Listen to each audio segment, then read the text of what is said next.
Hello, everyone. Welcome back to the Black Tower podcast, the Wheel of Time podcast. I'm Andrew, as most of you hopefully know by now. And today, as always, we're going to be talking about Robert Jordan's The Wheel of Time. Today, I am honored to be joined by now yet another YouTube content creator focused on The Wheel of Time. You've seen and loved his intros and the content of his videos, especially you brown Aja peoples, people that love history. There's no better source for it. He sits above all of the other Forsaken. That's right. We've got Nae'blis himself with us today. Go ahead and tell the people hello. Hey, hello everybody. So, I was super excited. I messaged Nae'blis a while back. Wasn't terribly long ago. And he was like, hell yeah, let's do it. And so here it is. Yeah, man, about a month back. We trying to fit it in the schedule finally got around to this, so I'm excited. Oh, yeah, I am too. So, if you want to go ahead and hit us with however you want to do the spoiler warning. Well, hey, since we'll do it just like my channel. Hey guys, this podcast is going to have a spoiler rating of red, meaning they're going to be major spoilers all the way up to the final book. You have been warned. Don't be spoiled. Yeah, don't be spoiled. If you haven't read the whole thing, just go read it. The podcast episodes will still be here. You might have to scroll a little farther to get to them, but they'll be here. They're not going anywhere. I'm going nowhere. Mm-hmm. But for today's topic, we're going to be discussing one of the most integral parts of the Wheel of Time series. The dragon wouldn't be the dragon without it. Aes Sedai and Ashaman would not exist. All forms of Angreal would simply not be or would be ordinary objects. Today we are discussing the Wheel of Time's magic system. To me, it's one of the main parts of the series that sets it apart from all others. I was going to say, I think it's probably the most detailed magic system I think there is in fantasy writing. I think there's as much information about it. It's one of the things that I guess drew me to the books. It sucked me in from the first time I read it, and it just became extremely interesting to me. So, yeah, man, I'm excited to talk about this. Yeah, because in my experience, whether it's reading or watching movies, I always use the Harry Potter books as an example. They don't explain where magic comes from, what the origin of it is, exactly how it works. Magic is just magic. Wave a wand, say a couple words, bam, something happens. A lock unlocks, or your broom flies to you from wherever. Even in the Lord of the Rings universe that the Wheel of Time is compared to so often, the magic system isn't, as far as the movie's concerned, because I haven't read the book, so please, if you have, correct me if I'm wrong, but it's not really explained, and you don't really see a whole lot of active use of the magic from what I remember in the movies. Well, what Lord of the Rings, Harry Potter, those are both really good examples of, in fantasy, what's called soft magic systems. And what that means basically is that they're not defined. They're intentionally ambiguous. So essentially, the magic in those worlds is used as kind of a MacGuffin. It's what they use to drive the plot. Hey, we need this to happen. You go into Harry Potter and you think the Time Turner. Well, that only exists for the purpose of that particular book, right? The Wheel of Time is an example of what's called a hard magic system. And it's probably the best example of it, I think, out there, where the magic is very well defined. There are clear and defined rules of what the characters that use that magic can and cannot do. And so, Brandon Sanderson's known for having really good hard magic systems as well, which is why he was a great fit for finishing the series. So, yeah, I think what you're describing is that difference. And, there's a Game of Thrones, for instance, is another soft magic system. There's not really a defined thing that people can and cannot do. It just kind of depending on what they need for the plot. They can bring somebody back to life and then they can't. But yeah, that honestly, I'm a big fan of the hard magic systems. And I think that's partially why I am drawn to to the Wheel of Time. I like the rules behind it. I like knowing what they can and can't do. You know. Yeah, and it's the same for me because looking at it on that spectrum from soft magic system to hard magic system, you've got your Harry Potters and your Lord of the Rings, kind of soft magic systems, and then on the hard, the very hard kind of like far hard system, you've got the Wheel of Time magic system, and then kind of in the middle, but I would say closer to like maybe just over the medium line into the hard magic side, you've got like the D&D magic system, where Hmm. it's not fully like explained 100%, but there's definitive rules, requirements, and you can't, if you're playing D&D or whatever, you can't just do something because you want to do it. You have to have either it is a cantrip, or you have to have the right materials, or know the spell, that kind of thing. It actually forces there to be some restriction, not just free use on the magic because you can just use magic, which I like because it brings that extra element to a series. It's like I think it enhances how special the people that can use whatever magic system are, beyond Hmm. just, well, magic is magic and we use it. Well, it can also be used to drive depth into your characters. So specifically, let's again, since we're talking about the Wheel of Time, I could talk a lot about other fantasy books too, but specific to the Wheel of Time, one of the things that the magic system does is it also drives depth into our characters because, again, major spoiler, but Rand is the Dragon Reborn. I don't know if you knew that yet, but but because of that, I mean, he's What? essentially yeah, what right? Uh, he's uh, almost like an all powerful Messiah type figure, right? Like he can do anything, but yet the limitations of that magic system, he's not invulnerable. There are things he can't do. And there are often times that even though he's the most powerful magic user in the entire series, right? There are still limits to what he can do. And we find Oh that out. yeah, I mean, like there's trying yeah, to like bring the the girl back to life. yeah, that's exactly what I was about to bring up. Right. To me, beyond the just pure emotion of that scene, because we talked about that with the White Tower, how emotional that scene is. Um, and brings to light just the humanity in Rand, and adds to the kind of setting of his putting female lives on a pedestal above male lives. But yeah, you're totally right. There are limits. There are certain things he can't do, and it's equally balanced between not exactly knowing how, because it's not just as simple as knowing a spell and doing it, but it's also balanced with you just can't do that with this. Right. Yeah. So Yeah, man. Why don't we dive into a little bit to some of those rules and kind of talk about, um, some of the limitations on that magic system because there's obviously a couple different types of powers that people can use to channel, really, right? And oh yeah. I find those rules fascinating. Like I said, I think that's part of what drew me into this and made me such a fan of the series.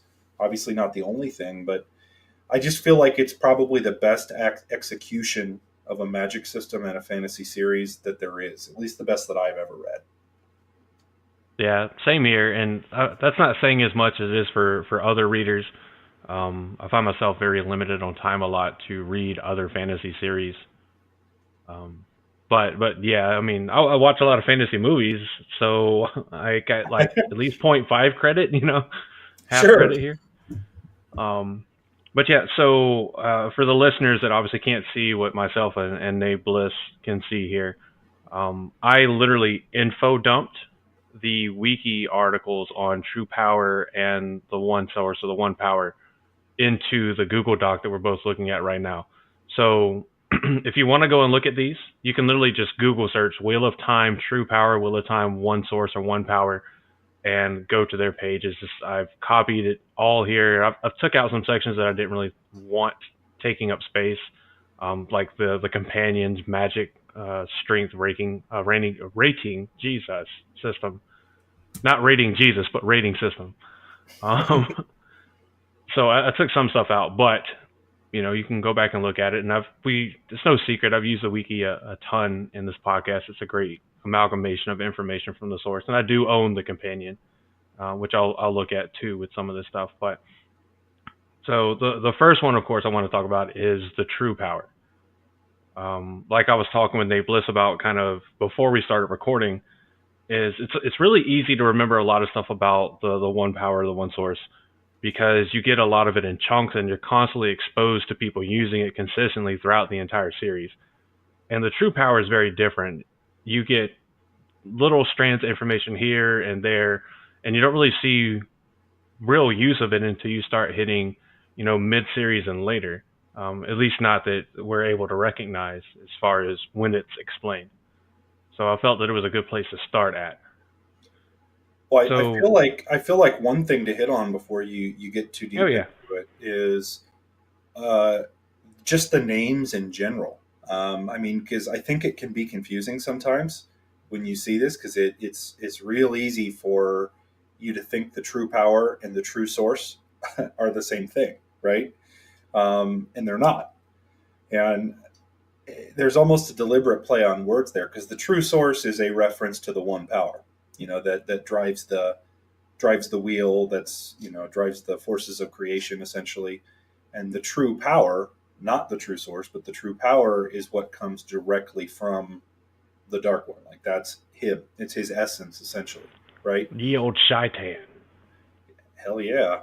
And I love that play on words, even though yes, it can be confusing, but the reference in calling it the true power, for those that are followers of the shadow, obviously that's why they call it that, right? The true power, because it's the real power.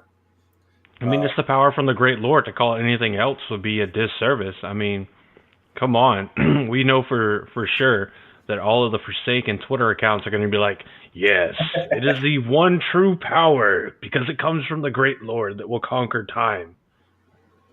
well, I mean, hey, I'm the Nae'blis. I'm the only one that's allowed to channel it anyway. So, Well, now, since there is an ableist, yes, now. But there right, have been others. I mean, Morden, he channeled a good bit of it before you could. true. Before his failure and your rise to power. And there's been some others that have channeled some of it, which we'll get into. Hmm. Um, but so yeah, the true power is a source of energy. It's similar to the one power, but of course, as we've already said, the source is the dark one rather than the creator. It's not differentiated into male and female halves, so there's no. It's one reservoir of power that's available to anyone that the Dark Lord or Dark One. I can't say Dark Lord. That's Harry Potter. The Dark One allows to touch it. So that's the gatekeeper there. It's not your gender and your born ability to channel it. It's whether the Dark One says yes or no. So the true power was first discovered, at least in recorded history in the Wheel of Time universe, as a unified power source that researchers at the Sharome had identified as a possible alternative to the One Power. As the One Power's division into male and female halves was believed to have been inhibiting further scientific advancement, it was hoped that this problem could be circumvented by accessing and wielding this new source of power. An experiment was performed by Marion and Bidamon, and it managed to breach the barrier containing this energy source, but the experiment caused a violent explosion, destroying the Sharome and creating the Boar. It was discovered later that the source of this new power was the Dark One, which led to the War of Power. So there's a predominant feeling that, well, someone tried to drill a hole into the Dark One's prison. It's not really the case. I mean, it is, but that wasn't their motive. Their motive was, here's another power source that we can use that maybe we can go further with.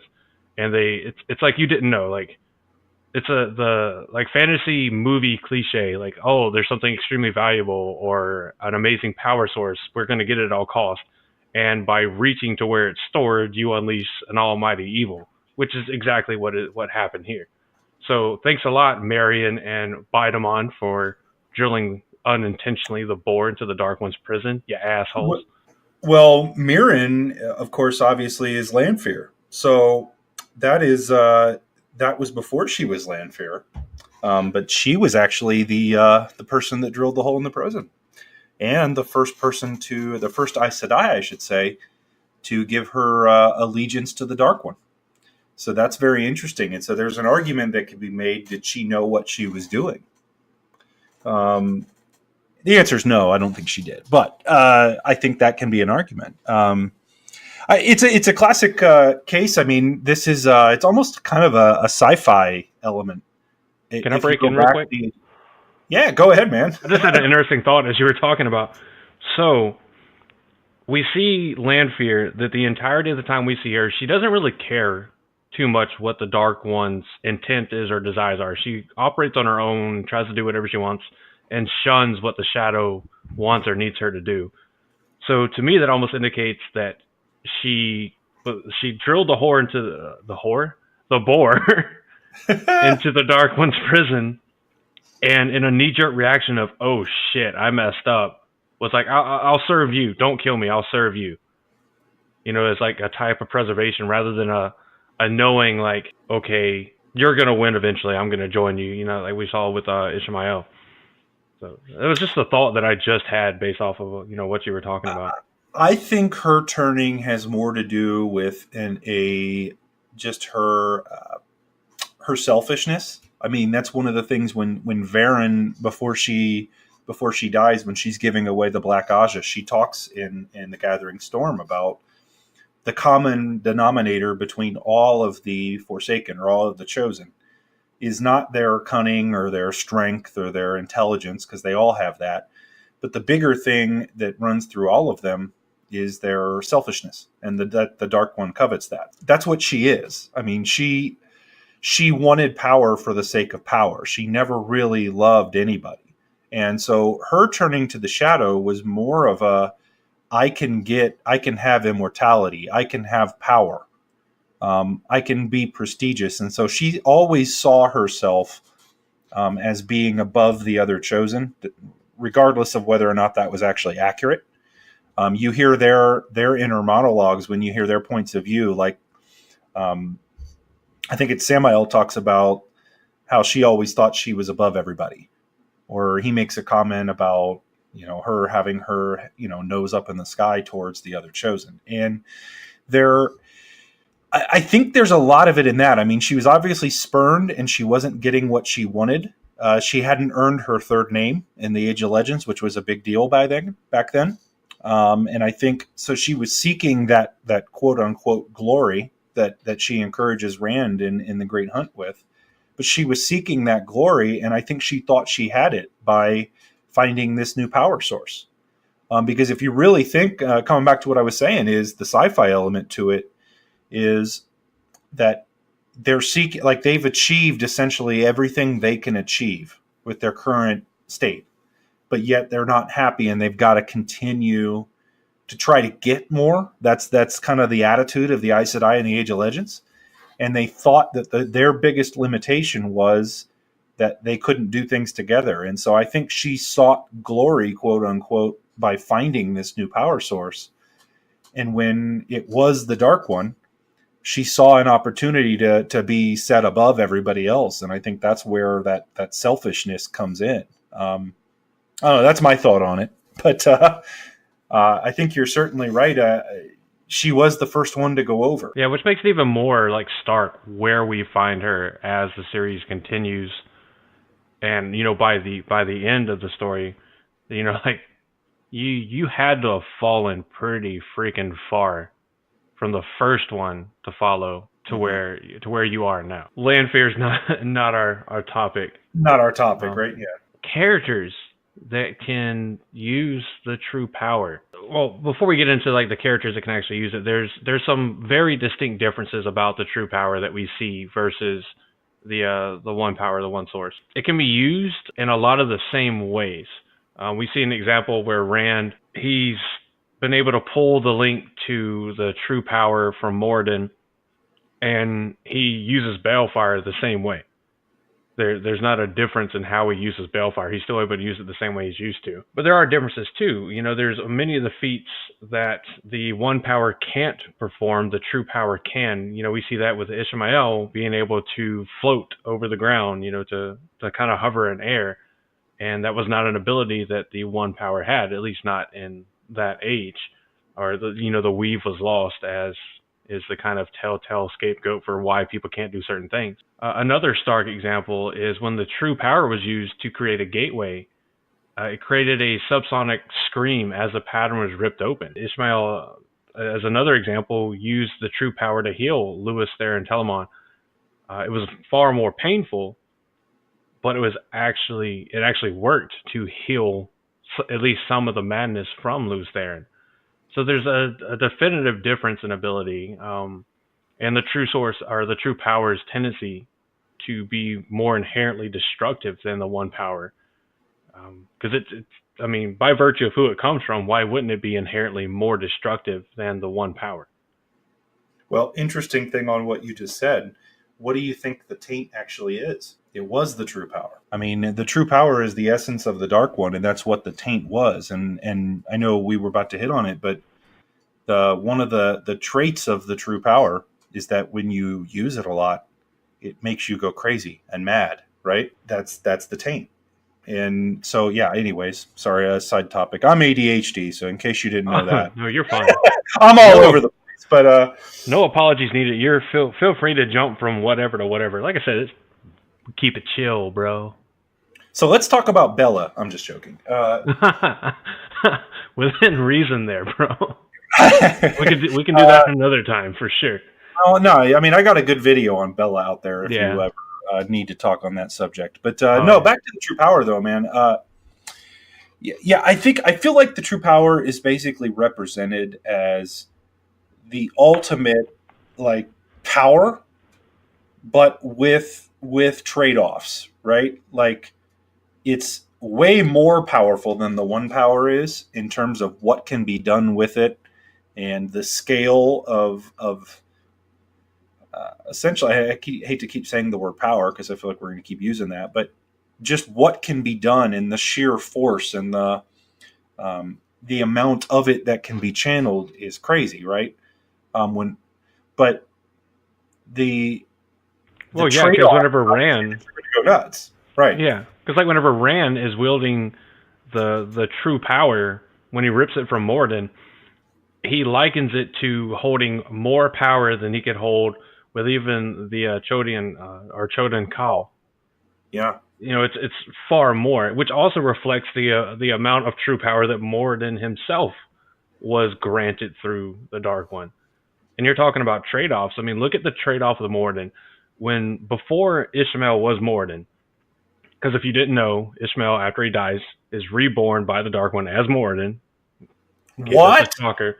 I know, right? It's almost like there's an element of reincarnation for good deeds, or just reincarnation, period, in the Wheel of Time. But, I mean, so Ishmael was already going insane when he was Ishmael, and the physical degradation of his body is evident from his soul appearance. I mean, his eyes and his mouth were pits of flame. His skin was cracked, and it was literally like he was burning from the inside out, like a walking golem of molten lava, almost, of sorts. And when we find Moradin, he's already got a fair amount of the saw in his eyes, which is what you get that's the trade-off from one of the trade-offs or physical indicators of using the true power. But the Moradin we see when we first see him is already mentally far more insane than Ishmael was up until he was killed. So and we see Moradin, he uses the true power almost entirely exclusively. He rarely, if ever, touches Saidin. So that's one hell of a trade-off, that he's already this insane, wielding this much of the true power. It boggles my mind to think of just how much more volatile. It's the equivalent of using gasoline as an energy source and bad emissions in the air versus literally running around holding a bar or stick or whatever construction of weaponized uranium, as your power for your car. Right. The radioactivity is going to destroy you far faster than us using gasoline is. And to me, I feel like that's a good comparison for just how distinct the difference is between the true power and the one power, the one source. Well, and I think what you hit on a couple things, and I think with Moradin, he's not always given, I don't want to say he's not given more access, but I don't think that he has equal access at all times we meet him. And here's what I mean by that. There are certain times that you see him call out for the like more help from the Dark One. Like think about when he's fighting Rand with Kalendor. Yeah, when he was still Ishmael. Yeah, when he's still a Ishmael, like you see him call out for more aid, basically for give me access to more power. I almost feel like the Dark One parcels it out because he knows that if he let him pull all of it, just given we know how addictive it is, that he would kill himself with it. I think at the very end, when Rand finally pulls it through Moradin, right? At that point in time, the Dark One doesn't care and has given him access to all of it, right? Like as much of it as he wants. And that's, I think, where Rand actually makes a comment even before that. So I think this is in, forgive me, in case you didn't know, there's a lot of books. So sometimes they run together in my head, but I think it's Are you sure the whole series isn't just like 3 books? What? Right. It was supposed to be 3 but times 5. 3 times 5, yes, and some short stories outside of that. But Rand, I think it's in the Gathering Storm. Pretty sure it's in the Gathering Storm. Mentions that when he does channel the true power, this is I think when he first does it when he kills Cimarron. He equates it to, he does make that comment at that point that it felt like the same feeling that he had when he was using the Choden Call. And I think that's meant to represent, number one, the sheer power that the true power gives, but also the feeling of exhilaration and the addiction that it gives. You know, because Saidin and Saidar are both addictive. You know, that's mentioned all the time, you know, about what that can do. But the true power is described as being like crazy more. Like it's almost like the idea of like, yeah, cigarettes are addictive, but fentanyl is way crazy more addictive, right? Like heroin, and that's way worse. Plot twist, there is no magic system. They're all just on LSD. Right. Yeah, it's all made up. They're pretending. Yeah, like I think some of it is, I think what we see later on, I think the Dark One is giving it out more freely as it's needed.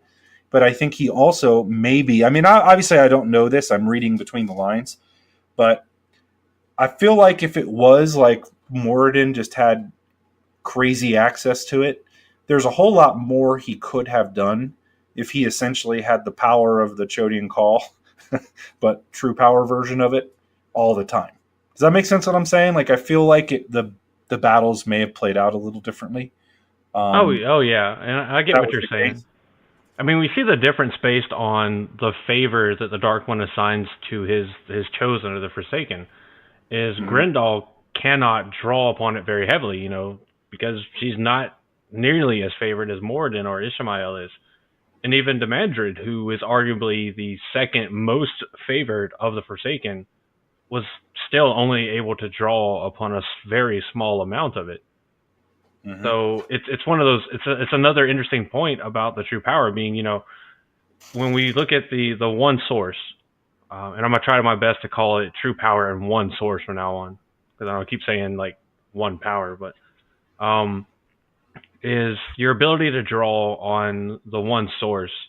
It's almost like a genetic gift ability of how much you can pull in without the use of any kind of Angreal. But with the true power, you can draw as much as you're allowed access to. And it's not explored enough really beyond Moradin in the last battle as to if there is a limit of how much of the true source an individual can draw in. Which for me brings up the question of, instead of them being burned out by drawing too much of the true source, is it something where they go so insane that it's just the more you draw, the more of the, you know, the taint from using it, you know, comes into your mind, I guess. And can you get to the point where you're so insane that you're, you know, just like a vegetable just sitting there drooling down your shirt, or where you just lost all of your own will and you're essentially a puppet of the Dark One? You know, I think it's an interesting way to think about it, because we see people get burned out with the one source all the time throughout the series. I mean, it doesn't happen like all the time in every book, but throughout the series, there's several people we see it happen to, and you see it happen in the very first book, as one of the Forsaken is trying to wrestle the pure Sidene from the eye of the world from Rand, and he draws so much that he burns himself out and literally turns into ash. So I think that's an interesting thing that I'd like to see explored or maybe explained if if Harriet or Brandon Sanderson could maybe reveal that part of the notes. Is it possible to burn yourself out on the true source? You mean the true power? Yes, the true power. Thank you. Like I said, it's confusing, but and I would say it's probably not, but because it's not a genetic thing. My guess would be it's exactly what you said. The limiting factor there is what a body can only handle so much, because it's essentially you're channeling the essence of the Dark One. Which is also the question, like, could there be somebody so powerful that they could pull enough of the true power to literally kind of pull the Dark One out of the prison? Like, is there a tilting point where like over 50% of it is being drawn by one person and they become like a physical avatar of the Dark One? Well, I think I don't know if it shares the same characteristics, because the question comes up, can the one power, for instance, can it be used up? I think Egwene asks that question at some point. And her answer is, well, no. Can you use up a river? Like, that's what I think the answer they gave. And I don't think that it can be used up, because you're channeling it. You're not stealing. So it's kind of like a reclamation thing. Like, as you use it, it goes back into the pool. Right. After it dissipates. Yeah, we're going to get into some real heavy physics that I'm sure is a little beyond the fantasy book, but science it out, man. So, right? But I do think, I mean, you do see Rand uses the true power, the true source, against the Dark One. I mean, it's how he seals the bore. And if you think about that, it's crazy, because he's basically using the Dark One's own essence to seal him off from touching Sidene and Sidar.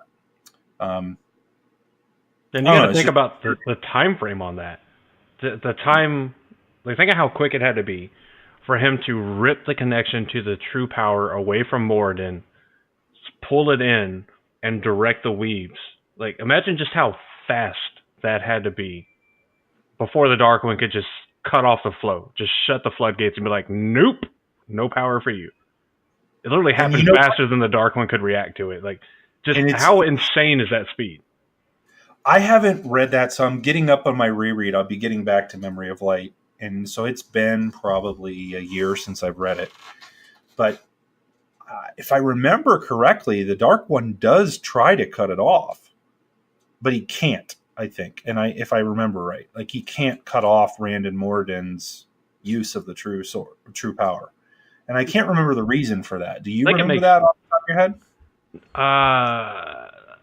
The best I'm recalling from my memory is, I think it's something akin to the fact that, we see it often where the Aes Sedai and other wielders of the one source talk about how it's so much easier to shield somebody before they're connected to the one source. So it might think of like cutting like a one like fine strand that's a part of a rope versus cutting like a big mooring line that moors a ship. Is that as thicker as the cable is, because the true power link is described to everybody as, these big black bars or, tendrils or whatever that link to the person. We see that in Eye of the World, that Rand is able to see it, and he severs them using the one source, which in itself is an interesting concept. But I think it's something along the lines that literally the cable was just so thick that the Dark One could not, it's like cutting that big mooring line. It takes time, and everything was just happening too fast for him to have the time to cut through that rope and break off the connection. Well, it's interesting too, because with Rand's use of the true power, or at least using it, he basically seizes the Dark One and realizes that he actually has the choice. He could kill the Dark One, which is a crazy concept. Oh, yeah. And I mean, that's a whole topic for another video about the sealing of the bore. I find it interesting. He makes the right decision. Well, clearly, yeah. I think we can make the argument that destroying evil is equally as bad as destroying, the source of evil is equally as bad as destroying the source of good. You can't have one without the other. I mean, cosmic balance and all. Well, it comes back to essentially almost like Calvinist Christian thinking, but like the idea of choice. Do you have one? And if you remove the choice, right? If I kill the dark one, if we take away the ability to be evil, then what you've got is a bunch of mindless, like you can never make a wrong choice. So that's not real living, right? Like part of what makes us who we are is the ability we have to screw up. I don't know. It's a very interesting philosophical argument. Like if you had asked me how I thought the last battle would go before I read A Memory of Light, that wasn't the direction I thought it was going to go, but it was, I think, handled beautifully. And now again, I know that's not the topic we're talking about, but Ladies and gentlemen, welcome to the philosophy of the Wheel of Time. Right. Well, that there's a lot of philosophy in the Wheel of Time. Oh, yeah. Cool. So yeah, I find that interesting as well. But yeah, man, I on the true power. I mean, talking about who gets to channel it. You mentioned. You mentioned. I think the only characters we ever get to see use it. We see Grendel, we see Rand, we see Moradin, we see Demon Dread, and I think that's it. Yeah, I think so. Anybody else? Yeah, because even Samael is limited by what he can do with Sidene. I don't think he. Yeah. Yeah, I don't think we. Unless you want to, because there's the interesting concept too. Because Shadar Haran is widely, I think, accepted by the Wheel of Time community to be like a sort of avatar of the Dark One in an abnormal Murdral form. And there's things that he can do that even the Chosen are like that doesn't make sense. Murdral can't do this beyond the normal Murdral special abilities. So I wonder, was Murdral as an avatar of the Dark One able to access at least some trickle of the true power? I think he was able to access all of it. You notice when he's around, he prevents people from being able to channel. Right? Yeah, and everybody's always they talk about that sense of fear, just like the Two Rivers boys get whenever they see Baalzamon. The true power itself, though, is it can't be detected, so you can't feel someone channeling it. So that's why the Chosen that run into him are so surprised when he cuts off their ability to channel. I think it's pretty clear he's probably using the true power. Especially considering he is the avatar of the Dark One, the source of the true power. I think that's probably a fairly easy conclusion there. So, which also explains some of the other things that he can and can't do, but he's also limited by he has to stay close to Shea Ghul. You hear him talk about he's been been gone too long. So there's a weakness there, but I think he does use the true power. I think that's not a big stretch to say that. Yeah, I mean, to me that only re-solidifies the the legend, I guess, that is Shadar Haran. But so yeah, and I was looking back on things. The true power is completely undetectable by channelers, but the golem, a being specifically designed to hunt channelers, could feel it in a somewhat similar manner that they could someone channeling the one power, but the difference being they could not recall the meaning of the feeling that they got from it. So there is at least one entity that could sense the channeling of the true power, but they were purpose-built to seek out channelers and to destroy channelers. And for them to be able to do what they could do and act the way they did, I would, and I think most people would probably agree that they had to be created using the true power rather than the one source. Which brings up, did Agenor have that ability or not? Because Agenor created it. Yeah, that's true. I don't know. Which I actually think I remember reading that back during the original War of Power, before the breaking of the world, when the Forces of Light, Forces of Shadow were fighting, I'm fairly certain that the Chosen all had access to the true power at that point, because they all talk about their experience with it, like through their points of view. that it's addictive and they avoid using it. I think during that time they were granted usage of it. And so I would not be shocked to find out that Agenor had usage of that. Well, yeah, and it makes sense. I mean, take the level of accomplishments during the Age of Legends versus the accomplishments now. Things that are done now, like the rediscovering of making of I'm gonna butcher the name, Quindiar. Quindiar. Thank you. That is my trademark of this podcast, butchering names.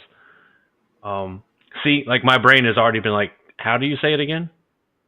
Well, here, I want to give you the trick here, because the thing you've got to learn is, even if you pronounce them correctly, there's somebody else that's going to tell you that you pronounced it incorrectly. That's very true. You had on the podcast, you had Kate Redding and Michael Kramer on, and they both pronounced things differently. So, I mean, they even remarked that sometimes the pronunciation changed as the series was written. Well, Kate Redding, Sorelia, like she said it like 6 different ways, I think, throughout the novels. And so, yeah, one thing I've learned, just, spout it off however comes into your head. People are going to yell at you either way. Or just use the alternate name. Don't use the old tongue. Just use the plain English where you talk about Hearthstone. For those of you that didn't know, Quellandar or Quellenyar translates from the old tongue into Hearthstone, not to be confused with Hearthstone. But yeah, so that was something that was undiscovered until, it's rediscovered by Egwene and all. So in a time where there were so many, so when I say natural weaves, I mean natural weaves to the one source versus true power. It would make sense that the Forsaken or the Chosen were granted unfettered access, or all granted at least some access to the true power, given the opposition they were fighting. That was their leg up, something that was inherently more volatile, more destructive, which for some people equates to more powerful, that could do things in a different way and be undetectable. I mean, that's a huge leg up. We see that in Modern Wars. Stealth is one hell of a battle changer. And that's essentially what the true power gave to the Forsaken, is stealth. Where are they channeling from? Fuck, I don't know. Like, yeah. So, yeah, I think you're right. I mean, I know there's also the possibility that as time went on, the Forsaken were given sporadic access to the true source, or the true power, sorry. Oh, like, again, a lot of them are afraid to use it. Yeah. So, I mean, it's the same fear they have for when they get called to Shao Ghul and talk to the Dark One, which is fitting considering that the true power comes from the Dark One. But I think we've covered the true power fairly reasonably. So how about maybe we move on to the one source? Does that sound good? Sure. I was going to say, can we talk about? Oh yeah, sure.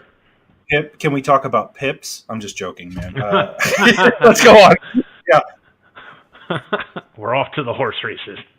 Yeah, let's talk about the horses of the Wheel of Time. That'd be a great podcast. The real power, the horses.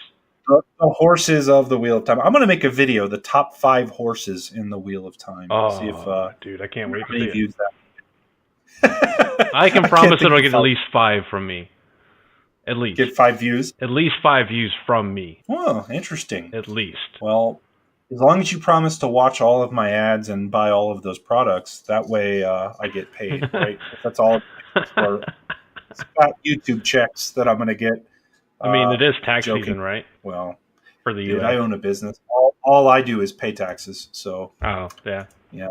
Feels bad, man. But hey, on a lighter note, the one power, right? Yeah. Why don't you want to talk to us a little bit about the one source or the one power? Well, I mean, it's. Obviously the basics of it, it's divided into 2 halves. You have the male half, Saidin, the female half, Saidar. And, these 2 forces are what drive the Wheel of Time. And, a very small percentage of the population, right around 5% of the population. It's actually smaller than that. I think it's like 2 or 3% of the population. I take that back. Have the ability to channel it. And so, obviously, they all have various different degrees of strength, but those different powers are actually then divided into 5 different powers. You've got fire, water, air, earth, and spirit. And for those of you who grew up in the 90s, basically they can summon Captain Planet with those powers. Does anybody else get my joke? Have you ever watched Captain Planet? Yes, I Okay, I love just make Captain Planet, sure. and I even love. I can't.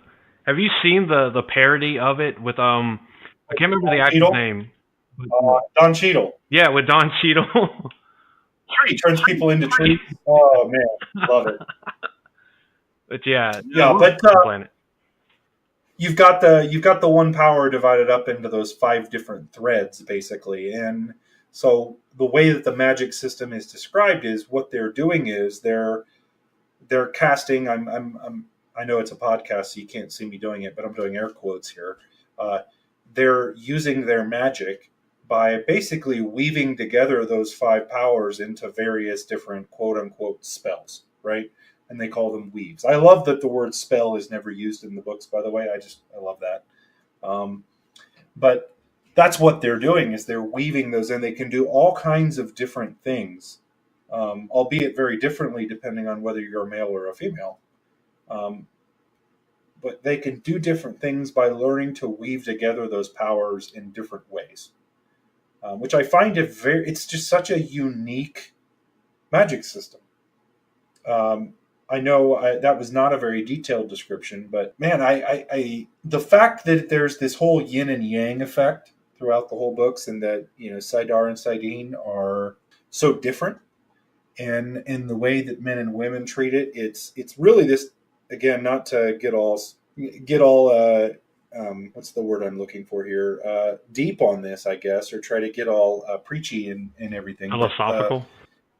Philosophical. Thank you. That is the word. See, it's late here, and so as we're recording this, my brain power is expent for the week. But yeah, philosophical in that the whole theme of the book is this whole men versus women and how different they are. Right? Like that's one of the things people comment on with the book series is the way that Robert Jordan writes women and writes relationships and men and women and how they're different. And in the same way, the way they channel is different.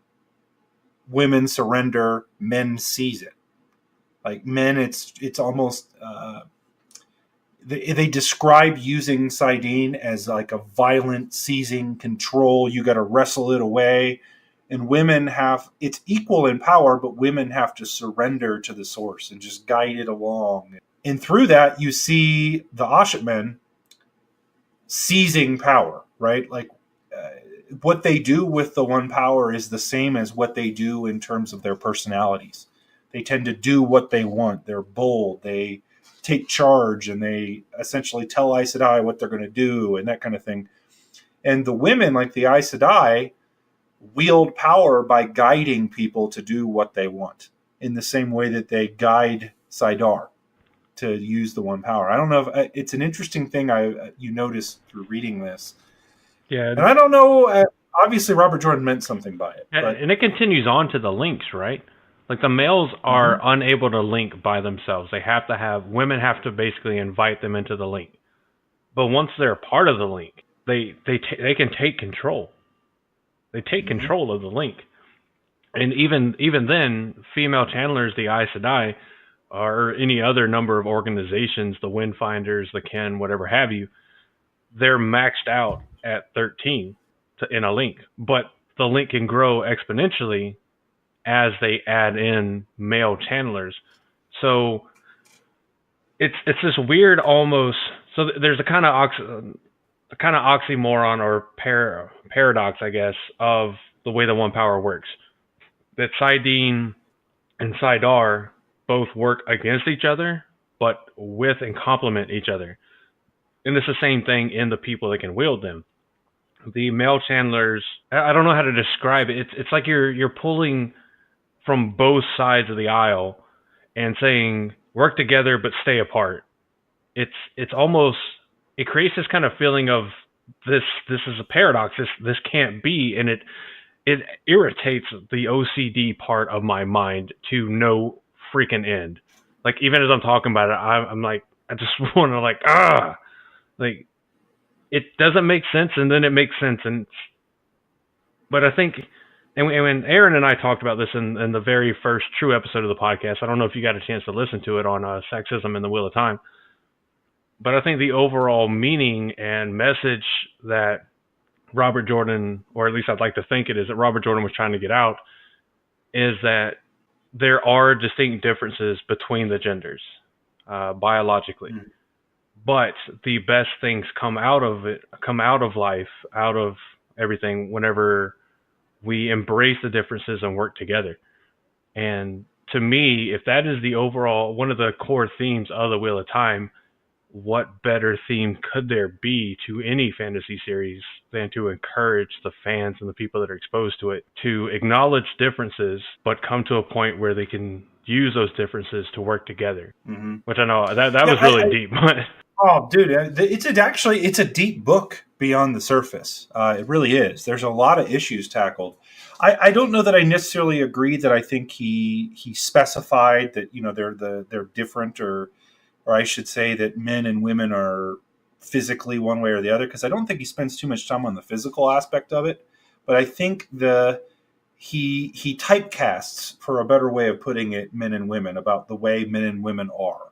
Like, you hear comments from the character, I'll never understand men, that wool-headed, you know, whatever, or women, who will ever get them, you know. There's not an understanding about the way that women think or the way that men think, and all women think this way and all men think this way.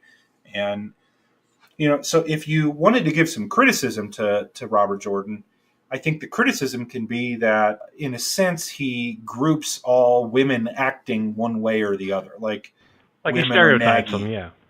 Yeah, very much a stereotype. That is a valid criticism, for sure. I do agree with that. It's a very valid criticism, although you do have exceptions to it sometimes. Like, Min is not exactly a super feminine, at least in the prejudiced typecast way of saying that someone would be feminine. She hates dresses, right? She likes knives. She doesn't like to do, quote unquote, women things that other people do in that book. I mean, that's not my view. Man, she's the quintessential tomboy, stereotypically speaking. And she treats people like that. She has a bad mouth. Like, Birgitta is a warrior who has a horrible mouth and drinks and essentially acts like the men in the series. So I don't know that it's always entirely true, but it's these inner monologues that we get where people don't understand each other. But I also think that's part of the strength of the book. And I know we're drifting a little away from channeling, but I think it does actually correspond here. But that the men and women in the series, they don't understand each other. And like you said, they need to work together to make the right things happen, like the best things happen when they work together. But he's also doing, and this ties us back to the power, this is what the world would look like if it was a matriarchal society, not a patriarchal society. Like, he basically killed the patriarchy. There's mostly queens in this world. Women, the most powerful women in the world at the start of the series, are women channelers. They're Aes Sedai. Okay, they're the richest people. They're the most powerful people. The men go crazy, like they can't be trusted. Like, it's almost the opposite of our society. So I think in his own way, he's trying to say, what would the world look like if this was a matriarchal society? I mean, think about how many kingdoms in the Wheel of Time have queens or have female governors, like Farmading. City-state has female ruler. Obviously, Andor, Altara, Tenchiko. There's a number of Borderlands kingdoms that have female rulers. Like, it's very much a matriarchal society. And I think that ties back to the one power. So coming back to what we were talking about, obviously, if you didn't already know this, the Sidene is tainted at the start of the series. And so it really cannot be used. And I think that's the fact that women are the most powerful figures in the world because they're the ones that can channel the one power safely. I think that's what sets up that matriarchal society, and that's what sets up that conflict between men and women that runs throughout the books. And it all stems back to the use of the one power. Yeah. So, I guess that was very deep the way we talked about that. Yeah. Interesting way of talking about the one power, right? On a lighter note, if you don't indulge your 5-year-old self and laugh at taint or the Dark One's taint, you're Mhm. not human. Like, live a little. Because literally, the taint on Sidene is like a dog with worms scratching his butt across the carpet. That's pretty much what the Yes. Dark One did with Sidene. He scratched his wormy butthole across And Sidene. I made a joke. So in my YouTube videos, I always put little stupid comments on that little Oh, whiteboard I on love my it. head. The one today was who's with me with creating the pink Aja? Yeah, I got to think of a good. What would the pink Aja do? That could be another topic for a podcast. We could probably talk about 3 hours on. But Romance. I mean, I know the Greens kind of romance. have that, but the Greens are more like polygamy, or just a non-aversion to men, and you can enjoy whoever you want. You know, I got this. Since you told me, I asked Andrew before we started, what's is this podcast X-rated or not? You know, we could make the pink Aja like the essentially like the prostitute Aja. If Yes. we wanted to go like raunchy, just make it the lust. Like they're just all about, hey, they're, go get it, right? I'll give you a good time Use if the you tell one me power. what's going on with your government. Right, right. I feel like that'd be a good role for the pink Aja. I don't think I can do that. My channel's a little G-rated, so What would a hand job with the one power feel? Anyway, we're asking the wrong questions here. we have moved off the topic. But more importantly, what would one feel like with the true power? Oh my! Well, considering that it's inherently more destructive, I don't. That'd be like. I'm not gonna say what I was gonna say. I don't want to go that far into it. I'll tell you when we get done with recording. Actually, no. I'll fucking tell you.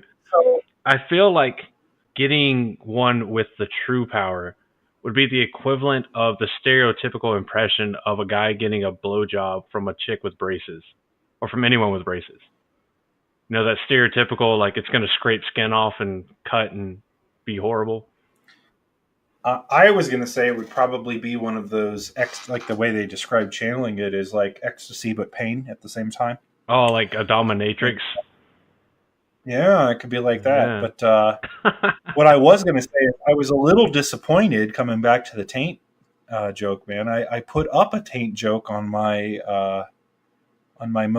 10 most powerful shadow spawn video, and I didn't get one comment about it. And I thought, usually I get comments about my whiteboard, and I didn't see one comment. I might have missed one. You know why you haven't seen one yet? Because I haven't gotten to that video yet. Oh, okay. So you'll make a comment. There's going to be a comment on the taint.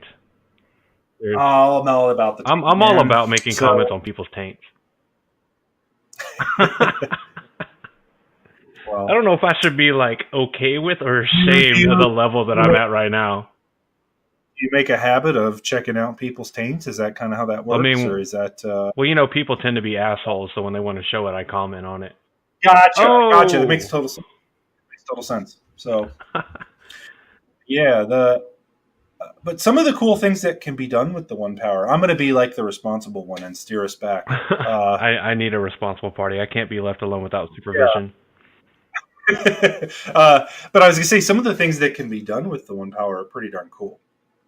You know, they can essentially heal anything. You know, in a sense, the one power it kind of makes Aes Sedai almost Mary Sue's in a way, because I mean, Daniel Green talked about this in one of his videos. And if you haven't checked out Daniel's channel, he's the man. I know you've talked to him, you've had him on, but oh yeah, he talked about this. I think channelers of the one power are among the most powerful magic users in all of fantasy in terms of what they can do. Yet at the same time, like I'm going to quote Daniel, they're basically a glass cannon, though, because any of them can be killed by an arrow. Like, they're not invincible, they're not invulnerable, but the things that they can do are crazy. I mean, they're your typical D&D squishy mage class. Mm-hmm. I mean, when you look at all fantasy, I mean, how many times have people made the joke like, yeah, Harry Potter can cast spells, but I can just cap his ass with a 9mm and he's done. Like, you know, freaking Alohomora, the bullet, like, it's not going to work.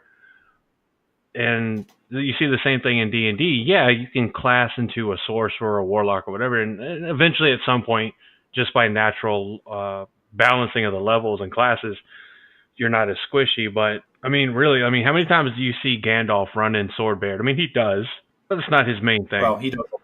He Gandalf's a does a little lot, but because he Gandalf. multi-classed into fighter. All right. Now, I know you've not read the books, but Gandalf isn't really a like wizard in that description. Is not a wizard the way we would consider it because he's basically an angel. Yeah, That's the easiest way you I can have describe read what he that. is. So So, but look at yeah, it from the movie perspective, I guess, from right, the and he's a plebeian, little filthy different. casual that I am as far as Lord of the Rings. Uh-huh. You don't like he does a lot of behind the grounds work. He's not normal. I mean, he does go to the forefront of a battle, but do you get the idea that I'm trying to relay here? That I mean, yeah, it makes sense Well, to the people that I think that's. I don't think it's so much as an attribute of the one source, so much as it is that they spend so much time studying it and trying to master it that they don't spend time mastering battle tactics and physical resiliency and tactics. And that's why they have warders to make up for, the warders spend their life focusing on hand to hand combat, sword fighting, blah, blah, blah, and the benefits from the bond, whether they wanted it or not, apparently. But the Aes Sedai, they're basically the paladin that's in front of, your mage class user to protect the mage so the mage can deal the AoE damage. mhm. I just went so many someone levels of nerd. someone sounds like a World of Warcraft player or something right here. Is what that I sounds like. But actually only ever played on the non-authorized free servers that World of Warcraft systematically shuts down. I played a lot more of D&D. well, let me throw a big question. I mean, this is so on topic. It's crazy. Who wins in a fight, Voldemort, because you mentioned him earlier, or Moradin? Ooh, I mean, I think it's easy, but I that's think me. Morden wins hands down I do too. I think so too. I think it's not even close. because Voldemort Uh, was never the true owner of the Elder Wand, so you don't have a nose and you don't have a leg up in this fight. You lose. Sorry, bro. well, even if he was, I feel like again coming back to the same topic. The channelers of the one power are among the most powerful magic users in all of fantasy. I mean, I mean, their sheer there's very little. versatility. Yeah, I mean, what are you going to do to stop Balefire? Yeah, that's a fair point. Apparently, you can hit it with another weave of balefire, but then you run the risk of having your identity really stolen. But Well, never cross the streams, man. well, Never yeah. cross the See, that's streams. that's the problem. All right, they forgot. From ages past, they forgot Ghostbusters. Right. Don't cross the Don't cross streams. the streams, So which is the same concept to be used at a baseball stadium urinal. All right. true. I mean, That's you true. can if you want. I mean, I'm not shaming anyone here. That's a I lighthearted joke, but. turn and pee on people. Oops. Babe, we gotta leave. I gotta go Um, home. Some dude in the urinal just pissed on my yeah. leg. Yeah. Staring at me. Weird. It was weird. But so yeah, I think in terms of the power, they could do cool things with it. I think sometimes it's a hard magic system in that we know the limits, but then there are times where how they do things isn't really described. Like how the five powers come together to heal people. But I'm kind of okay with suspending disbelief there. I don't need to know the specifics of how that works. I just know that they heal people. What I do think is really interesting also, though, is the idea of channeling and ages and how that affects how old people can live to be. Because in the way that the oath rod affects people's ages and that type of thing. Because if you do have the companion, which both you and I do, one of the things that you do learn is that the top level channelers, like again, Rand, Moradin, Lanfear, Olivia, the top level Cimarog, they can live to be 800, 900 years old And I'm because the glad you one brought that power up. extends their life. Yeah, Yeah. there's a section that I'm sure you've seen in the copy that I've amalgamated from the wiki, which is built by the fandom. So it talks about in the Wheel of Time companion, it's explained that in the Age of Legends, the strongest female could reach the age of 800 years old with a span between 775 and 825, with very few able to reach 850 and even 900. Although that was rare. And a man, based on the companion's scaling of strength levels, a man at strength of plus one at the top level. So what Rand his strength would be is comparable in lifespan to a woman at the top of female strength, level 1. So minus the plus plus. And so both fell into this 800-year age level. And with that comes the Egwene's discovery of what the Oath Rod is actually doing to the Aes Sedai, that it is halving their lifespan. Because the interesting question comes up when she talks to the kin, and she's like, how old are you? And they're like, oh, I'm this old. And they're like, what the fuck? Like, you've lived longer than any Aes Sedai, but you trust power. And it's because they never took the oaths on the Oath Rod. Right. And the same with the wise ones. Yeah. Yeah. It's obviously a cool. It makes the. If you think back, I love the Age of Legends. Like, I love thinking about it. I love talking about it and what that might have been like. I mean, it is legendary. But yeah, so I find that super interesting. That they did live that long, and what that would be like if you had these super powerful people that could do so much that then lived for 400, 500 years. Like, what kind of knowledge you would have, and the type of, like, think about if somebody could live that long today.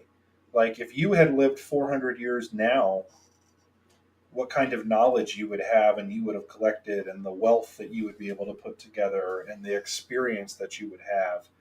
Like, I think that's what makes the Aes Sedai, that's what makes the Forsaken, or the Chosen, so intimidating, is not only do they have all this power, but they have all of this experience. Like, many of them are, I think the oldest of them are like 400 years old. So 400, 500 years old, which is longer than anybody has been alive really today, other than a few of the kin, right? So, and they have experience of living 400, 500 years in the Age of Legends. That's an insane amount of knowledge to think about. Right, which also leads into seeing what a freaking disappointment the Forsaken actually ended up being. With the exception of a few, right? About how inept they actually were. Yeah. Some of that's explained away by saying that they're selfish, right? But yeah, I like, I think that's a cool side effect of the one power, is that age. And then you even see that on even the smallest level, like Morghese, who can barely channel anything, right? Mm-hmm. But she'll live to probably be 150. She looks far younger than she is. She doesn't have an ageless face, but she looks younger than she actually is. Like, she's in her 50s, but she looks like she's barely older than Elaine. Yeah, and that's something. It's a comment that people always make about how radiant she is, and it's this what the effect the one power has, not just on their ability to wield magic, but then on their lifespans. Yeah, definitely. And talking about organizations, with the Aes Sedai, I think it's interesting to look at the differences in the organizations. And we've talked about the Aes Sedai already, but we've mentioned the Aiel Wise Ones, that how different these organizations or bodies or cultures, or however you want to describe them, are in terms of how they operate. The Aes Sedai go out and they rely on chance to find girls or women that can channel, and hope. And if you're over a certain age, you're like, we can't help you, basically, and everything. Versus the Aiel Wise Ones, who they test every girl, every young child that maybe can channel, and the ones that can become apprentices and eventually wise ones, even though being able to channel is not a requirement to become a wise one. There's things that from the Age of Legends that we would consider that the wise ones have retained, like the talents of caressing the child and dream walking. I mean, the wise ones are very early on in the book known to be experts on dream walking, to the point where it's not an example of three of them. Yeah. But I mean, like, to put an example that's not a wise one, like Perrin and the Wolf Dream, when he meets Egwene, and Egwene weaves Saidare at him in the world of dreams, and he just bats him away like it's nothing, and she's like, you can't do that. Then you have the Damani and Suldam of the Shan-Chan that are, of course, considered another group of channelers given their obvious drawbacks. The Shan-Chan use of of slavery of women that can channel by other women that can learn to channel, which should shake their culture to the core, though I don't think it's ever really fully explored what that repercussion should have for the entire... Oh, and the fact their Empress can Oh, channel. yeah, that's a big one too. But at least Matt has the medallion. So and then, of course, you have the Windfinders from the Sea Folk that are another group of channelers, and because the Sea Folk know that the Aes Sedai will try to claim any woman that can channel, that's why most Aes Sedai are refused passage on Sea Folk vessels because they want to keep that a secret. That, of course, Elaine and Nynaeve and Egwene wound up discovering really on accident, but they are, of course, independent of the tower, but there's thousands of them as well, and many of them are captured as Domain by the Sha-Chan or Martha Domain before they're captured. Then, of course, we have the Kin that we find out were known to the Aes Sedai as one of the biggest secrets of the Aes Sedai. Then learning about Sahar, which I know you know more about this than I do, the Ayad or Ayad. I don't know the Ayad, I think. So yeah. Yeah, the Ayad of Sahar are another group of channelers. Because I did watch a portion, at least a portion of the video, where you talk about how they basically have their own cities, and they're not allowed to I don't want to say mate or breed because that kind of dehumanizes it, but to have children with people that are not of the same way, and even well, they do. No, they do dehumanize them. Yeah. They are bred. That's what they do. They breed the female channelers with male channelers to get more of them, and then they keep the female channelers in a city. And then they kill the males when either they start to channel or they turn 21. Right. That's how they prevent the men from going crazy. So that's their system of essentially slavery. But now, that's a whole different topic is what happens with that. But yeah, that's how they treat that society. So, Robert Jordan had said in an interview that it's about 3% of the population can channel, which if we understand, he also gives some population figures for the Westlands in general about how many people live there. And it never made sense that there were only 1,000 Aes Sedai, right? Because that would imply that there's only 300,000 people in the Westlands, and that's clearly not true. So, if you're talking 3%, now that includes men, but the population of the Westlands, this is another video that can be made, but he actually stated that the population of Andor is 10 million. So, if we just looked at it at Andor about how many channelers should be there, right? There should be, what if I'm doing my math right in my head? It's late. So, but if you said there's 10 million people, I think it should be there's something like 20,000, if I'm saying right, times 3%. Yeah, no, there should be 200,000 channelers. Yeah, I think it's about 10 million times 0.03 is 300,000. Oh, 0.03, 30,000. There should be 30,000. Yeah. No, yeah, 0.003. So my bad. Yeah. So, but yeah, that's how many people should be able to channel or learn it, men and women. And so that's just in one country. Now it's the most populous country, but that tells you that the Aes Sedai are missing people. And that's one of the things that Egwene discovers when she opens up the novice book. Oh, yeah, and they're not just missing people. They are missing a fuck ton, a metric shit ton of people. Right. And so when you look at the number statistics, it's like, how could you miss this many people? But, think of how many people, even Nynaeve, whenever she was the wisdom of Emond's Field, she was able to channel but had no idea that that's what she was doing. She was a wilder, and it's one of those things, how many people are missed because they avoid Aes Sedai, especially in the outlying lands like Emond's Field, where Aes Sedai are, they're a pariah, basically. It's somewhat understandable that they miss some, but the magnitude of how many they do miss, even assuming the 3%, the percentage of able channelers to be a 50-50 male-female, which we realistically it's not because they've been culling out the male lines that can channel.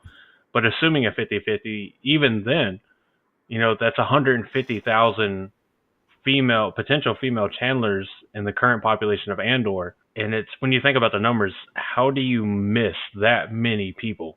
That is absolutely ludicrous. Well, they're not looking. Yeah, but but then you go further into it, and there's the differences in ability, how many people can make it past how many people are of age to become a Right. novice, how many people can even make it to accepted, how many of those accepted can even make it to Aes Sedai. I mean, so that's Right. why like Egwene bolsters their numbers insanely by allowing anyone of any channeling ability to be attached to the White Tower, which is something that was unheard of, as of the many things that Egwene did that were like mind blowing to the Aes Sedai. I just think it would be a cool story to see what happens after. Now that the Aes Sedai are a little bit more aware of what they had been missing, if that makes sense. Yeah, I mean, and with the cleansing of Sidene and the inevitable acceptance of male channelers, I think it's reasonable that the number of overall bodies that had the spark or the talent to channel would increase back to, I guess, what you would consider stable levels before male channelers were culled out, which is good for life in general. We've already talked about the taint on Sidene. We know that it was cleansed by Nynaeve and Rand using the Chodan Call, driving all the taint into Shadar Logoth, and that was that's one of the most iconic scenes of the series, I think. Because, I mean, literally for hundreds, if not thousands of years, it's been like, well, men can't channel because they go crazy. And here's two people that, using the most powerful sa'angreal that are known, they rid the world of that biggest problem, basically. And they did it in a fairly cool way. Like, he used the idea that Sidene and Sidar repulse each other. And so he channeled Sidene through Sidar, and it basically pushed the taint into Shadar Logoth, and then the taint and Shadar Logoth's taint counteracted. They counter tainted each other. I just like saying the word taint. I mean, that's fair. I do too. The counter taint. Yeah, the counter taint. Yeah, it's a fairly cool way that they did it. Um, And I love that. Again, this is something I made a comment on. I did a video with Daniel Green a week ago. We were talking about how Robert Jordan does a really good job. One of his strengths as an author is using the unreliable narrator, where people have different perceptions of things that happen. And one of the reasons that we get so frustrated with some of the characters sometimes is because they don't know something they should, and they make assumptions, and so they view a situation wrong, from a better way of putting it. And I love how even after the taint is cleansed, people don't tend to recognize it yet. Like, they don't believe it because it's not been like, think about a fundamental truth of today, of our world, and then somebody telling you that was wrong and it's not true anymore. It'd be like saying bullets kill you, and now they don't. Yeah, Right? it's very Like, hard to believe, and I could understand that. and so I think it's kind of cool to see that people that Aes Sedai aren't sure that that's true yet, not willing to just say, "Yep, it's clean." I mean, it's culturally induced skepticism, right? Because the entirety that they've been alive, all they've been taught is men can't channel because they go insane, and here suddenly they're like, "Hey, that's not going to happen anymore. Like, everybody's going to be fine. That starts from now on." And it's kind of like, okay, you're probably just mad in saying that. If you are interested in the strength level rankings based on the Wheel of Time Companions scale, if you go to the wot.fandom.com/wiki/1_power, not too far down the article, they do have a listing, of course, with the +1/+1 strength level being Ishmael/Morden, Luther and Telemon / Rand al'Thor and Robin, and of course. Wait, yeah. What? They're the same? That's yeah. No way! Right? You spoiled it. It's almost like it's a reborn soul, and it's. I mean, not to say that the soul has any link to your ability to channel the one source or the one power or anything like that. I mean, that'd be unheard of as well. True, and then, of course, the bottom at number 72 is Morghese, or Morghese. Yeah. I'm saying her name wrong. I know I am. No, it's Morghese. You actually got that one right. Look at there. My favorite, am I allowed to point out my favorite mispronunciation of yours in this yeah, podcast? Go ahead. What did you call Shara again? What did Sahara? you say it? Yeah, I was like, what? It took me a second to figure out There's what you no were talking C about. to indicate the Shara. I'm sorry. Well, it's a fairly straightforward spelling. I'm just picking on you. I But mean, technically, there's no yeah, A man. before the H either. So, yeah. All right. Fair enough. Fair call. Fair call. Yes. Yeah. But it wouldn't be Well, me if I didn't that's by my mispronounce.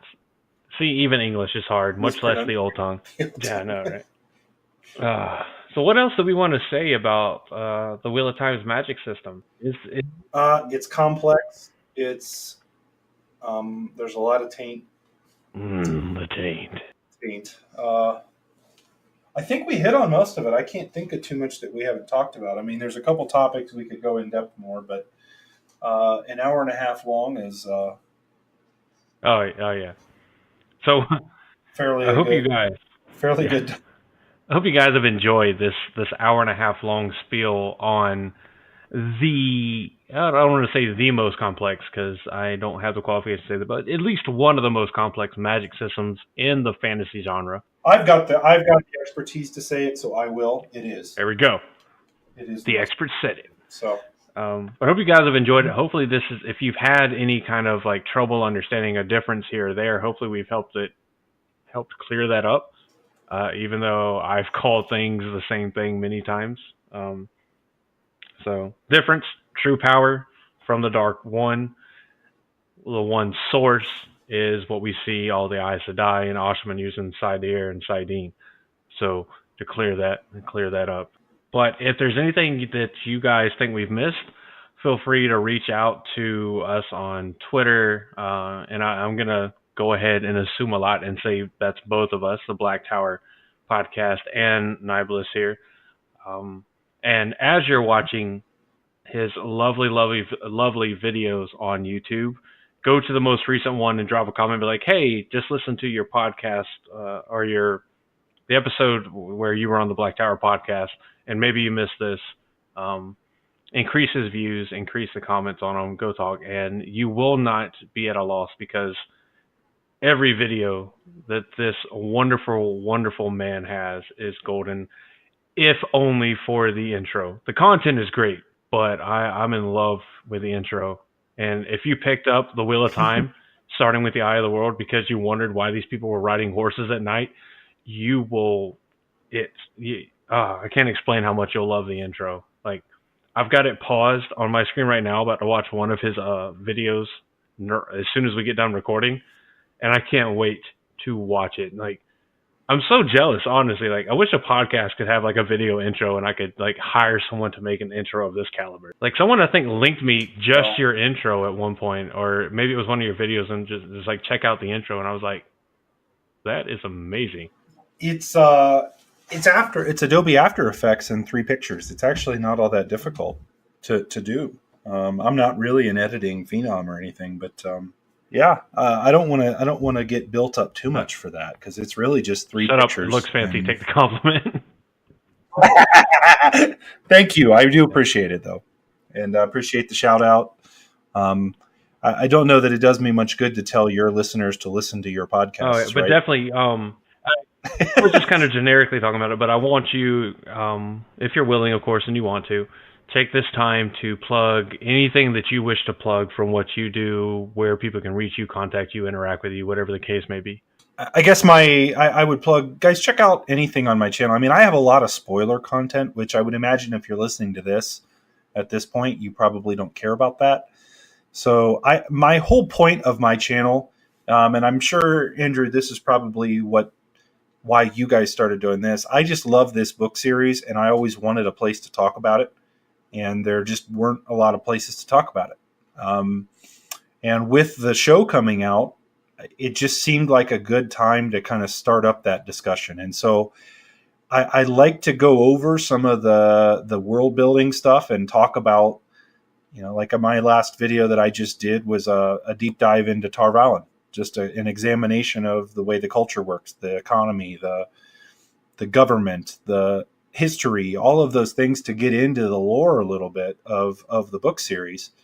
And I think through that, what it does is it facilitates other conversations, lets us kind of dive in and talk about the books in a way that's fun. And so I'm just excited to keep getting content out. I have all kinds of stuff out there, from character examinations to talking about what's going to happen with the show, talking about a couple things they're going to have to overcome. I've even got some fan casting videos out there. So I really think there's something for everybody. And if you guys want to check out my stuff, feel free to do that. And if you hate it, then downvote the shit out of it. But I hopefully you like it, and hopefully you enjoy it and come back and watch more of it. And what is your channel name for people that don't already know? Oh, well, maybe I should know that. Nae'blis. That's it. And then Nae'blis. it's spelled Nae apostrophe Blis. Right? That's it. Now, for your Twitter, it's almost reversed. It's Bliss at Bliss Nae, right? BLISNAE, right? At Bliss Nae. Yep. Because naturally, Nae. at this point, Nae'blis is definitely probably been taken for quite a while. I think it was taken not by a Wheel of Time person, which is crazy. I think it was something else that someone took it for, which someone's doesn't make name a lot that was randomly generated as like, here's a suggested. It would be horrible to go to like at Nae'blis, right, and it's like someone that isn't even active. Like, that's the biggest insult. Like, really? Like, can I get this Twitter handle from you, please? But yeah, guys, definitely go to YouTube. Look for his channel. The logo is the quintessential the Wheel of Time logo. It's the wheel with the infinity serpent, as I call it. In the description of his videos, there is his Twitter handle, in case you didn't listen to how to spell it or would rather copy and paste. There's also a link to his Patreon, if you feel so inclined to support yet another fantastic Wheel of Time creator monetarily, if you have it. Obviously, you're not expected to. No one's required to. This is all stuff that I think I speak for all content creators, whether it's podcast, artwork, or YouTube, that we do this because we love the series, we enjoy the series, and we get a hard-on talking about the series. Hard-on, generically speaking, arousal, not to exclude any genders. And then Nae'blis also has an affiliate link with Audible.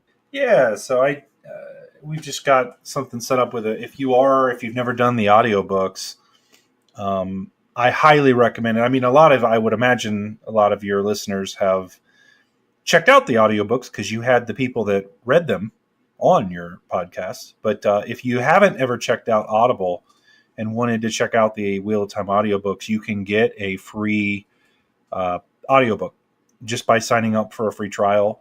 You can use my link. It's www.audibletrial.com/Nae'blis. And if you put that in, it'll take you to a page and you can get a free book that you can keep and you don't have to pay for it. So pretty cool deal. And it helps support my channel. And we understand that you can get that yourself by doing just a regular free trial. But if you're going to do it anyway, what better way to do it than throw some support to a super fan of the Wheel of Time that's pushing out content for the Wheel of Time, getting in early on this before the TV show comes out. This is all, we talk about the Wheel of Time fandom, the community, that we've taken on the hashtag Twitter of Time, which is a lovely, just spicy play on words that I love, and I think we all do. Why not go and throw some support to a channel that's making amazing content, that's here willing to talk to us, and you're listening to now. Just throw him some support. Like his videos, share them to your friends. I'll tell you right now, if you're in the Black Tower Discord, you feel free to always, if a new video comes out, post it in the Discord and say, hey, look, Nae'blis came out with a new video. Go watch it. It's really good, because they're all going to be really good. I mean, I'm a little biased because I love the Wheel of Time, and these videos, I've always learned at least something, at least one thing from all the videos that I've watched, which isn't all of them. And as soon as we finish recording, I'm going to be learning some more about the top 10 most dangerous shadow spawn, because I've got to see the tank joke on the whiteboard, which is the real star of the YouTube videos. That whiteboard, pay attention to it when you watch Nae'blis' videos. All right, I can't say it's the most thing I love, because it feels like if I say that, I'm downgrading your content for your videos, but that's the first thing I look at every time I watch one of your videos. What's on the whiteboard? I try to be understated. Not Yeah. meant to see if people catch it.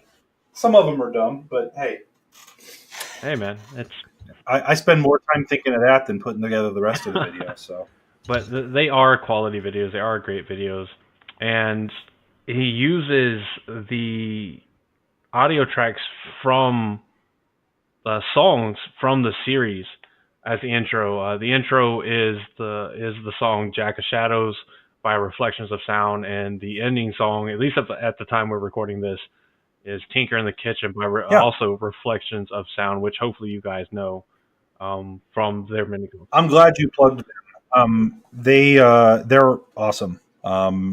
Reached out to them before I even decided to make the YouTube channel, and I knew that's the music I wanted to use. And they don't make music anymore. I don't believe so. They were super happy to get it out there because they basically made an album of Wheel of Time songs. So if you have not checked them out, they're on YouTube. You can type in Reflections of Sound and listen to some of their tracks. They're really good. Highly recommend. Yeah, and if you're someone like me that always wondered, like you're reading the written text of Jack of Shadows or Tinker in the Kitchen or whatever song for the Wheel of Time, and you're like, huh, I wonder how that actually sounds. Go look at them, and you will not be disappointed. Like I listened to Jack of Shadows using the link from Nae'blis' channel, and it's great. It's absolutely fantastic. But anyway, for Black Tower, if you want to reach out to us, definitely encourage it. I love hearing from our listeners, whether you have a criticism or you have like praise or you just want to talk or whatever. Love hearing it all. You can reach us at Twitter at Tower Podcast. You can also reach us by email at blacktowerpod@gmail.com. Our hosting website is blacktowerpod.podbean.com. And if you look on there, on the left-hand side, there's a little column that says links, and it has links to our Twitter, YouTube, where Podbean automatically sends our audio file over to YouTube with a static image, so you can listen to it on YouTube in case you don't want to download a podcasting app.